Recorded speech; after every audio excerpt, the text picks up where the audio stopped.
Continuamos de Pisa y Gorra y esta historia, el caso de Paola Schiatecat, que evidenció la falta de protocolos con perspectiva de género en el Servicio Exterior mexicano porque fue víctima de una agresión sexual fuera de nuestro país y terminó con una sentencia de 100 latigazos. Esta es su historia. Se vuelve notoria la falta de conocimiento de las leyes locales, de las costumbres y del idioma por parte del cónsul. Paola Schiatecat, de 27 años, trabajaba en Qatar como economista conductual en el Comité Supremo de Entrega y Legado para el Mundial de Fútbol 2022. Fue víctima de abuso sexual, pero al momento de denunciar, las circunstancias resultaron en su contra y podrían condenarla a 7 años de prisión y 100 latigazos. El viernes se reunió con el secretario de Relaciones Exteriores, Marcelo Ebrard, quien le garantizó sus derechos como ciudadana y aseguró que el consultor jurídico de Cancillería será a cargo de defenderla. O sea, mi objetivo pues era el de yo poder estar en una mesa con alguien que me escuchara y tuviera la posibilidad de cambiar las cosas. El 6 de julio de 2021, Paola fue víctima de abuso sexual. Cuando acudió a denunciar junto con el cónsul de México en Qatar, Luis Ancona, se enfrentó al sistema judicial catarí con un interrogatorio en árabe de 3 horas sin traductor. El cónsul realmente no me asesoró sobre cómo mi denuncia podía ser utilizada en mi contra. Y me dijeron que tenía que contratar los servicios de representación de una abogada. Pues ellos no la iban a pagar. Las autoridades de Qatar le pidieron su celular para asegurarse de que no hubiera una relación sentimental, pues su agresor dijo que ella era su novia. La denuncia se tornó en acusación en su contra por una supuesta relación extramarital. La embajada pues me deja de mandar actualizaciones. Empiezan, por ejemplo, a contestar los mensajes diciéndome, velo con la abogada. Ya no hay como que esa receptividad ni esa empatía.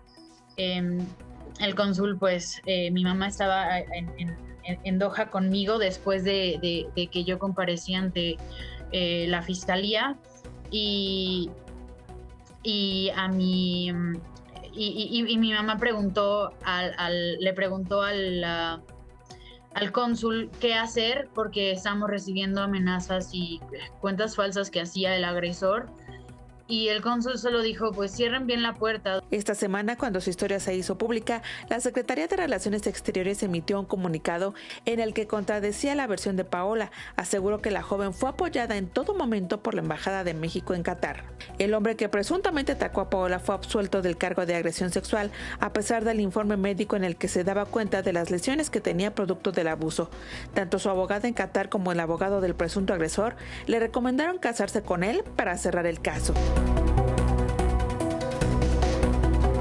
Una cosa, yo dije una condena, todavía no está en el proceso, pero esa es la pena que podría enfrentar. Pero Poncho, comentaste algo ahorita que es muy importante. Es que escuchando la historia de Paola, terrible historia, pues vemos que aquí el cónsul tuvo mucho que ver. ¿Cómo no la asesoró de una buena manera? Y es la importancia, de veras, de si estás trabajando de cónsul, de embajador, tener una carrera diplomática. Ese es el tema. Aquí Paola le está pagando. Porque vaya, ahí claramente, según su versión, se equivocó el señor cónsul. Entonces, cuando tú vas a representar a México para ayudar a los mexicanos, tienes que tener una carrera diplomática. No es, ay, llégale, y a ver ahí, organízate el grito de independencia. Claro. ¿En serio, Claro, sí. Ahí va ¿quién no tiene chamba? Ahí lo pongo. Sí, exacto. ¿Qué implica este proceso por el que está pasando Paola? ¿Por qué esta posible condena de 7 años de prisión y 100 latigazos, siendo ella la víctima de una agresión sexual? Justamente con los detalles del caso nos acompaña aquí en DPC Adrián Gutiérrez Ávila. ¿Cómo estás, Adrián? Muy buenos días. Pamela, Poncho, buenos días. Acá desde Guadalajara, encantado de estar con ustedes. A ver, tienes una explicación maravillosa para entender qué es lo que está pasando. Mira, lo que podemos usar como ejemplo para entender el caso de Paola en Qatar son los famosos usos y costumbres de los pueblos originarios en México. ¿A qué me refiero con eso? De repente nosotros tenemos nuestras leyes, pero el gobierno y algunas personas respetan los usos y costumbres de los pueblos originarios, aunque a nosotros nos parezcan totalmente contrario a nuestra forma de pensar. Hay que entender que en Qatar es un estado musulmán teocrático. ¿A qué me refiero con eso? De que las leyes del Islam y las leyes religiosas son las mismas que las leyes civiles. Paola es una persona muy exitosa, es una chica que estudió en la Universidad de Oxford, que estuvo en Kuwait, un país todavía aún con leyes más severas que Qatar. Y en Qatar voy a narrar los hechos, no voy a juzgar ni voy a emitir un juicio. Simple y sencillamente ella sufre una agresión física o agresión sexual por parte de una persona, llega a la embajada y dice quiero demandar, la embajada le dice vamos a poner la demanda sí procede, ese hay que poner mucha atención, pero en el interrogatorio que le hacen a Paola le hacen una pregunta clave en este caso: ¿qué religión profesas? A lo que Paola contesta: musulmana. Paola no es de origen religioso musulmán, ella se asume como musulmana, ella ha hecho estudios islámicos, ha vivido en Kuwait, ha vivido en Qatar, y a la hora que contesta musulmana, en ese momento le dice soy parte de sus usos y costumbres. En ese momento la ley civil que a lo mejor, o los derechos civiles que ella pudo haber recibido como extranjera y como profesa de otra religión, se eliminan y entonces le dicen te vamos a juzgar como musulmana. Aquí hay dos delitos, porque nunca se deja de perseguir a su agresor. La demanda con el agresor nunca se quita y nunca queda impune. Pero a ella le dicen, ok, vamos a investigar bajo las leyes del Islam cuál es tu caso. Detienen a su agresor, lo entrevistan y su agresor dice, es que sí pasó esto, pero somos pareja, tenemos una relación sentimental. Y ahí es donde se genera un delito para Paola, no que le quite el delito a su agresor, se genera el delito de amaciato o de tener relaciones sexuales o de vivir o haber convivido con una pareja antes del matrimonio. Y ahí es donde empieza el calvario para Paola. Ahora, ¿qué implica esto? Bueno, la policía catarí hizo su tarea. Así como le intentaron confiscar el teléfono a Paola, le pidieron al hotel donde vivía Paola vivía en un hotel, los videos de las cámaras de seguridad, confiscaron el celular de su agresor y la policía catarí dictaminó que sí tenían una relación. Entonces le preguntan a Paola, oye, ¿quieres seguir con la demanda? Es que sí podemos seguir con la demanda y podemos ir hasta las últimas consecuencias con tu agresor, pero aquí hay otro delito, el delito de que tú te declaraste musulmana y que para nosotros es un delito que tú hayas tenido relaciones premaritales con él. Entonces por eso le dicen, bueno, piénsalo, y en ese piénsalo, Paola decide salir de Qatar y irse a Occidente, donde en Occidente, pues claro que nosotros vemos con otros ojos completamente lo que está sucediendo allá. Tú lo dijiste perfectamente, Pamela, no hay una sentencia todavía, ese podría ser el castigo, pero aún no se emite una sentencia.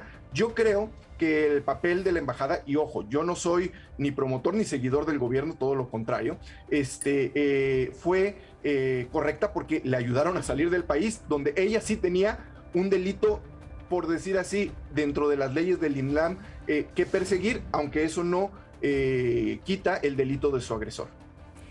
Esto es un tema, porque ¿sabes todo lo que va a pasar alrededor del Mundial? Sí, claro, es que, a ver, Adrián, se dice que van a ir 80,000 mexicanos, no sé cuántas mexicanas, cuántos mexicanos, a la Copa del Mundo, ahí en Qatar. Pues habrá que llegar un poquito documentados, ¿no? De qué puedes hacer y qué no hacer. No. En el caso de Paola, ella sí estaba perfectamente documentada, ya que vivió en Kuwait, que es un país aún con leyes más severas sobre el Islam.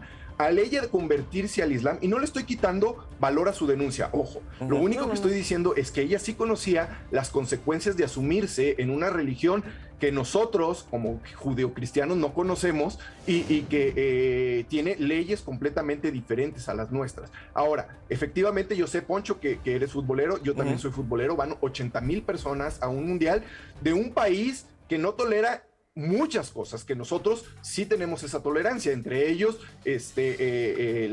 la diversidad de géneros, entre ellos los derechos de las mujeres, y que vamos a un país que lamentablemente para las las mujeres que nacen en estos países, no hay opción. O sea, para las mujeres que nacen en el Islam, lamentablemente tienen que sufrir toda su vida esas consecuencias. Para nosotros, como occidentales, pues sí tenemos esa opción de decir si vamos a esos países o no vamos. Estemos de acuerdo con no en sus leyes, nosotros sí tenemos la opción de decir, bueno, yo no me paro en Qatar porque estoy en contra de la discriminación contra las mujeres, contra la discriminación de género y contra muchas de sus reglas. Ya señalaremos a la FIFA, en su caso, por haber decidido que el Mundial sea así y lo recriminaremos, pero tenemos esa opción. Lamentablemente, para millones de mujeres que nacen en el Islam, no tienen esa opción, como la tuvo Paola, de poder salir de Qatar y estar hoy en completa libertad en México y poder denunciar o hacer las denuncias correspondientes con su agresor a nivel internacional y usando las leyes mexicanas y al gobierno mexicano para que se haga justicia. Muchísimas gracias. Gracias por tu orientación y por tu punto de vista, mi querido Adrián. Muchísimas gracias. Buen día. Pamela Poncho, hasta luego, cuando gusten. Gracias.